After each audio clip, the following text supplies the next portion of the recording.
After his death, Brian Wilson's ex-wife breaks her silence, leaving the world shocked. When Brian Wilson closed his eyes for the final time on June 11th, 2025, the world erupted in tributes. Radio stations played Good Vibrations on repeat. Paul McCartney called him music's greatest innovator. But amid this symphony of remembrance, one voice remained silent until now. Marilyn Rovell, Brian's first wife and witness to both his creative zenith and devastating breakdown, had maintained complete silence about their relationship for over 45 years. Then, days after his passing, she did something no one expected. The handwritten letter she sent would change how we understand music's most tortured genius forever. This wasn't another celebrity ex-wife seeking the spotlight. Marilyn's letter, delivered privately to their daughters rather than sold to tabloids, contains revelations so intimate they transform our understanding of the man behind Pet Sounds. "I used to hope Brian would overcome the chaotic world he was drowning in," she wrote, "but then I realized it was something no one from the outside could save. What makes her timing so remarkable isn't just breaking decades of silence, it's what her words reveal about the profound disconnect between Wilson's sun-drenched California melodies and the psychological darkness consuming him. The most shocking element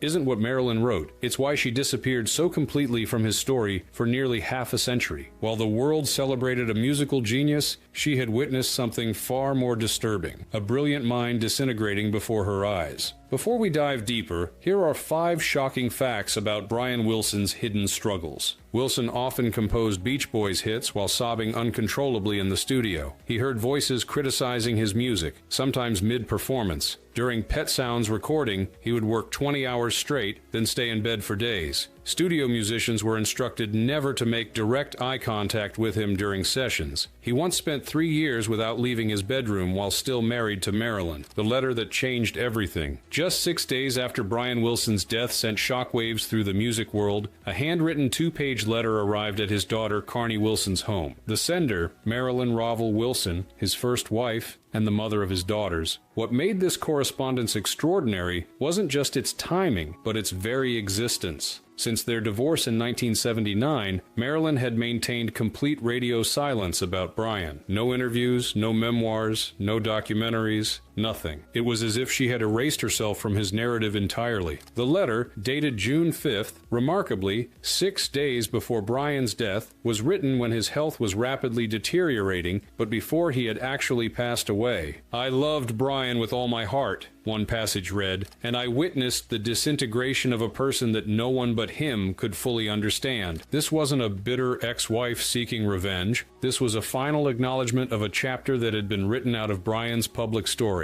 Carney kept the letter with her throughout her father's funeral. During a private family gathering after the service, portions were read aloud, not for publicity, but as a final acknowledgement of truths too painful to share while Brian was alive. Most revealing was Marilyn's description of Brian as a soul who couldn't live in reality, a simple yet devastating assessment of the man whose musical innovations changed popular culture while his personal reality crumbled. The teenage bride who witnessed genius. 1962. As the Beach Boys were just beginning their ascent, 19-year-old Brian Wilson met 15-year-old Marilyn Rovell, a member of the girl group The Honeys. Despite opposition from Brian's controlling father Murray, they married in December 1964. Marilyn was just 17, Brian was 22, and already showing signs of the mental health struggles that would define his life. Their marriage coincided exactly with Brian's most innovative period, when he abandoned touring to focus exclusively on studio creation, revolutionizing recording techniques and pushing the boundaries of what pop music could be. While America fell in love with the sunny optimism of Beach Boys hits, Marilyn was witnessing something very different at home. The same creative mind that produced California Girls was increasingly plagued by auditory hallucinations, paranoia, and crippling anxiety. During the recording of Pet Sounds in 1966, now considered one of the greatest albums ever made, Marilyn watched as Brian's behavior became increasingly erratic. He would work manically in the studio for days, then retreat to their bed, unable to function. "You Still Believe in Me" and "Caroline No" weren't just songs. They were cries for help disguised as beautiful music. Their daughters, Carney and Wendy, were born in 1968 and 1969, but parenthood didn't stabilize Brian. If anything, it accelerated his decline. By the time the ambitious Smile project collapsed, Marilyn was effectively raising their daughters alone, while also managing a husband who sometimes wouldn't leave his bedroom for weeks. Brian was not just slipping away from me, she wrote. He was slipping away from himself. I watched as the person I married disappeared into a mind that had turned against him.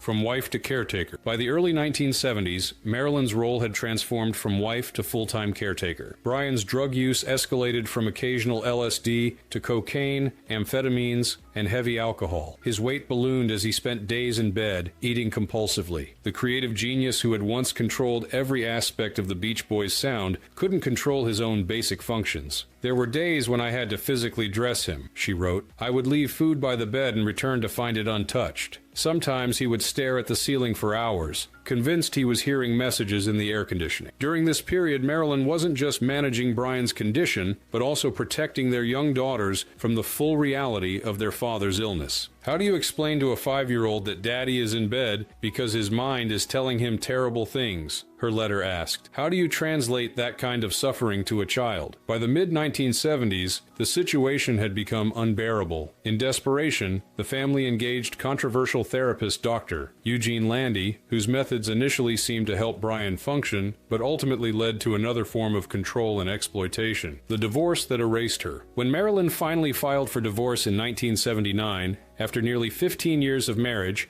there were no tabloid battles, no fights over Brian's musical fortune, no tell-all interviews. She simply stepped away, not just from the marriage, but from Brian's entire narrative. While Brian remained in the public eye, eventually falling under Eugene Landy's complete control, Marilyn disappeared into private life. She focused on raising Carney and Wendy, but never traded on her connection to Brian or the Beach Boys. This complete separation wasn't just unusual, it was unprecedented. Most ex-spouses of famous musicians maintain some public connection. Marilyn did none of these things. For over 45 years, she maintained absolute silence about Brian Wilson. Her letter finally explains why. Leaving Brian wasn't leaving a marriage. It was acknowledging that I couldn't save someone drowning in his own mind. The only way I could protect myself and our daughters was to create a complete break. This break was so thorough that when Brian married his second wife, Melinda Ledbetter, in 1995, Marilyn sent no public congratulations. When he was celebrated with Lifetime Achievement Awards, she never appeared. When films were made about his life, she declined all interview requests. I made a decision that my life with Brian ended the day I walked away, she wrote. Not out of anger or bitterness, but because staying connected in any way would have kept me trapped in orbit around someone who had collapsed into himself like a dying star.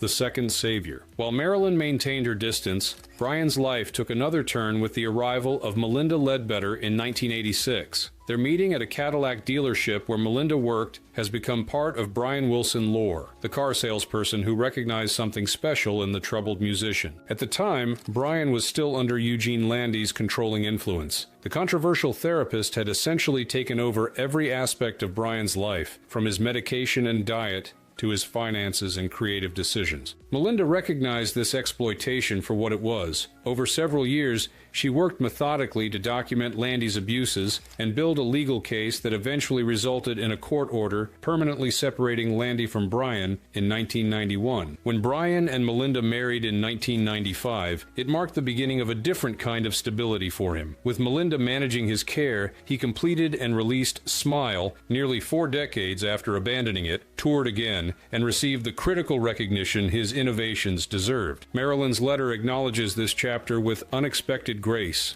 I was grateful that Melinda could provide what Brian needed in ways I couldn't. She entered his life at a different time, with different resources. The Brian she married wasn't the same Brian I knew. Both the brilliant young composer and the broken young father were gone by then. This acknowledgement reveals a profound understanding of how Brian's condition shaped his relationships differently across time. The final chapter. The most poignant revelation in Marilyn's letter concerns the period after Melinda's death in early 2024. Though Marilyn had maintained her distance for decades, she revealed that she had been quietly monitoring Brian's condition through family connections. When I heard about Melinda's passing, she wrote, I knew immediately what it would mean for Brian. Without her as his anchor to reality, I feared he would drift completely away. This prediction proved tragically accurate. After Melinda's death, Brian's health deteriorated rapidly. His dementia accelerated dramatically. According to family sources, he frequently forgot that Melinda had died, asking for her repeatedly. In a particularly moving passage, Marilyn revealed that she had actually written a letter to Brian himself during this period, one that was delivered to his home, but that he likely never comprehended due to his condition. I wanted him to know that, despite everything, the years we shared remained important to me. This letter, placed on the piano where Brian had composed the Beach Boys' earliest hits, represented a closing of the circle that began when they met as teenagers. The final silence broken. When Brian Wilson died on June 11, 2025, the public mourning was immediate and global. Music legends offered tributes. Radio stations played Beach Boys marathons. But the most significant response came quietly, in handwritten form, from the woman who had been there at both the beginning and the breaking point. In the end, she wrote, Brian's music was the clearest expression of who he truly was. Beautiful, complex, innovative, and ultimately unable to conform to the structures of ordinary life. The same brilliance that allowed him to hear harmonies no one else could imagine made it impossible for him to live comfortably in the world the rest of us inhabit. This insight, from the person who perhaps knew him most intimately during his most creative and troubled period, offers a profound reframing of Brian Wilson's legacy. His musical genius and psychological suffering weren't separate aspects of his life, but inextricably connected parts of the same extraordinary mind. Marilyn's decision to break her silence after Brian's death, and only in this limited private way, speaks volumes about her character. Unlike countless celebrity exes who have monetized their connections to famous former partners, she chose dignity and privacy for nearly half a century. I didn't want to be part of Brian's story anymore, her letter concluded, but I never stopped caring about what happened to him. Now that he's gone, I hope he's finally found the peace that eluded him in life, the harmony he could create in music but never quite experience in his mind. The daughters who bridged two worlds. Perhaps the most important recipients of Marilyn's insights were Carney and Wendy Wilson, who grew up navigating the complicated reality of being Brian Wilson's daughters while having limited access to him as a father. Both women went on to significant musical careers with Wilson Phillips, scoring massive hits with songs like Hold On and Release Me. Their success represented a different kind of musical legacy, acknowledging their father's genius while establishing their own artistic identities. Carney has spoken publicly about the challenges of growing up with a father affected by severe mental illness. She has described Christmas mornings when Brian remained in bed, unable to participate in family celebrations, and periods when he seemed to look through rather than at his daughters. What Marilyn's letter offered them was context, a deeper understanding of the man who had been partially lost to them through his illness. During the private family gathering after Brian's funeral, Carney held the letter as portions were read aloud, not for publicity, but as a final acknowledgement of a chapter of Brian's life that had largely been written out of his public story. It was, in many ways, the closing of a circle that began when Brian and Marilyn met as teenagers in the early days of the California sound. The harmony behind the music. Brian Wilson's musical legacy is secure. Pet Sounds will continue to rank among the greatest albums ever recorded. Good Vibrations will still be studied for its revolutionary production techniques. But Marilyn Ravel's long-awaited words add crucial context to this legacy. They remind us that behind the sun-drenched harmonies was a man struggling with demons most of us cannot imagine, and a family caught in the turbulence of his brilliant, troubled mind. Her decision to break her silence only after his death, and only in this limited, private way, speaks volumes about her character and the complexity of their relationship. Brian's music came from somewhere most people cannot access, her letter concluded. The price of that access was that he could never fully live in the world the rest of us inhabit. I hope that now, finally, the harmony he created in sound has found its way into his soul. In these simple, heartfelt words from the woman who knew him when his creative powers were at their height, and when his personal reality was beginning to fracture, we find perhaps the most authentic epitaph for one of music's most influential and troubled geniuses. Brian Wilson created sounds that changed how we hear the world. Marilyn Ravel Wilson, by finally breaking her silence, has changed how we understand the man behind those sounds. If you found this story moving, please subscribe for more deep dives into the hidden truths behind history's greatest legends. Leave your thoughts in the comments about how Brian Wilson's music touched your life, and what you think about this final poignant chapter in his story.